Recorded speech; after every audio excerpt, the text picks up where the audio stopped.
മുബഷിർ ഫൈസാനി എന്നു പേരുള്ള മലപ്പുറം ജില്ലയിലെ അരീക്കോട് പൂവത്തിക്കരിൽ താമസിക്കുന്ന ഒരു ഉസ്താദിന് കഴിഞ്ഞ ദിവസം മെഡിക്കൽ കോളേജിൽ വെച്ചുണ്ടായ അനുഭവമാണിത്.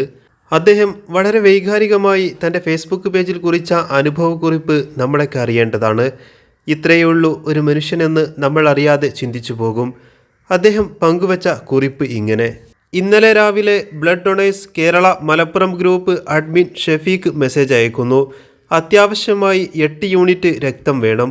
കോഴിക്കോട് മെഡിക്കൽ കോളേജിൽ 1 യൂണിറ്റ് നിങ്ങൾക്ക് നൽകാൻ പറ്റുമോ? വിവരമറിഞ്ഞ ഉടനെ തയ്യാറാണെന്ന് അറിയിച്ചു.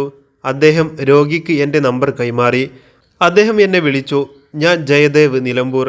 നിങ്ങൾ രക്തം നൽകുന്നതിന് വേണ്ടി വരുന്നുണ്ടോ? വരുന്നുണ്ട് എന്നറിയിച്ചു. അദ്ദേഹത്തിന് ആശ്വാസമായി. എങ്കിൽ 12:30 ആകുമ്പോഴേക്കും മെഡിക്കൽ കോളേജിലേക്ക് എത്തണം. അങ്ങനെ മദ്രസ ക്ലാസ് കഴിഞ്ഞ് പള്ളിയിൽ പോയി കുളിച്ച് വൃത്തിയായി കോഴിക്കോട് മെഡിക്കൽ കോളേജിൽ പോയി. അതിനിടയിൽ 2 തവണ അദ്ദേഹം വിളിച്ചു എവിടെ എത്തിയെന്നറിയാൻ. ബൈസ്റ്റാൻഡറായി മകൾ ദീപ്തിയാണ് ഉള്ളത്. കോളേജിലെത്തിയാൽ വിളിക്കണമെന്ന് പറഞ്ഞു. കോളേജിലെത്തി. ബ്ലഡ് ബാങ്കിൽ ചെന്നു. ഒരുപാട് ആളുകൾ അവരവരുടെ ഫോറം പൂരിപ്പിക്കുന്നു. ദീപ്തി എനിക്കുള്ള ഫോറം കൊണ്ടുവന്നു. അതിൽ ഡീറ്റെയിൽസ് എഴുതി. കൗൺസിലിംഗ് ചെയ്യുന്ന ഡോക്ടറുടെ അടുത്തിരുന്നു. ചോദ്യോത്തരങ്ങൾക്ക് ശേഷം മറ്റൊരു ഡോക്ടർ പ്രഷർ ചെക്ക് ചെയ്ത് അതിൽ റിസൾട്ട് രേഖപ്പെടുത്തി. ശേഷം 2 കൈയും കഴുകി രക്തദാനത്തിന് ഉള്ളിലേക്ക് പ്രവേശിക്കാൻ പറഞ്ഞു.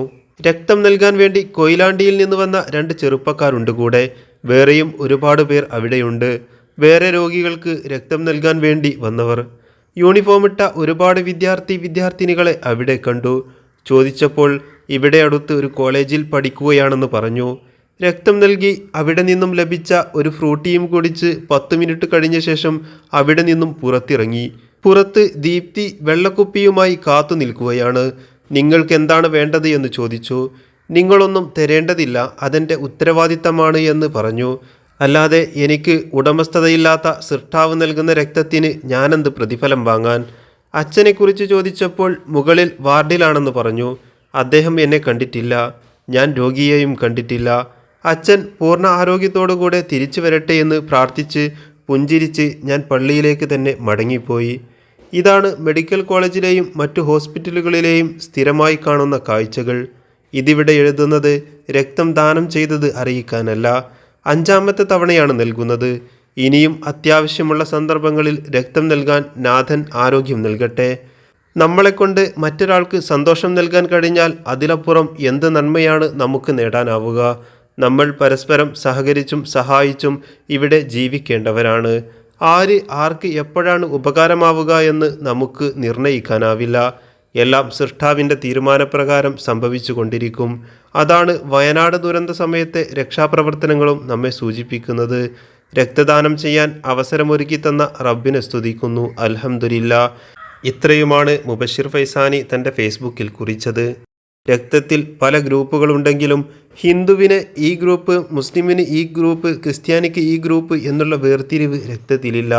ഏത് ഗ്രൂപ്പ് രക്തമാണെങ്കിലും ഏത് മതസ്ഥരിലും ഉണ്ടാകും. അങ്ങനെയുള്ള അവസരത്തിൽ ഏതൊരു വർഗീയവാദിയാണെങ്കിലും അവർക്ക് രക്തം ആവശ്യമായി വരുമ്പോൾ ഒരുപക്ഷെ തൻ്റെ ഇതര മതസ്ഥരുടെ രക്തം സ്വീകരിക്കേണ്ടതായി വരും. അപ്പോൾ എനിക്ക് എൻ്റെ മതത്തിൽപ്പെട്ട ആളുടെ രക്തം തന്നെ മതി എന്ന് വാശി പിടിച്ചാൽ വേഗം പരലോകത്തേക്ക് പോകാം എന്ന് മാത്രമേ ഉണ്ടാവുകയുള്ളൂ. എല്ലാ മതത്തിലും മാനവിക മൂല്യമുണ്ട്. ഇസ്ലാം മതമാണ് ലോകത്ത് ഏറ്റവും കൂടുതൽ മറ്റുള്ളവരാൽ തെറ്റിദ്ധരിപ്പിക്കപ്പെട്ടുകൊണ്ടിരിക്കുന്ന മതം. എന്നാൽ ഇസ്ലാമിനോളം മാനവിക മൂല്യങ്ങൾ ലോകത്തിന് പകർന്നു കൊടുക്കുന്ന മറ്റൊരു മതം ഈ ലോകത്തുണ്ടോ എന്ന് സംശയമാണ്. ഏതൊരു മനുഷ്യനോടും ഇതര ജീവജാലങ്ങളോടും ഇസ്ലാം പുലർത്തുന്ന സമീപനം ഉയർന്ന മൂല്യമുള്ളതാണ്. മുസ്ലിമുകൾ പരസ്പരം പുലർത്തേണ്ട കാര്യങ്ങളും അതുപോലെ മറ്റു മതസ്ഥരോടായാലും ജീവജാലങ്ങളോടായാലും ഇടപെടേണ്ട രൂപവും ഇസ്ലാം വളരെ കൃത്യമായി പറയുന്നുണ്ട്.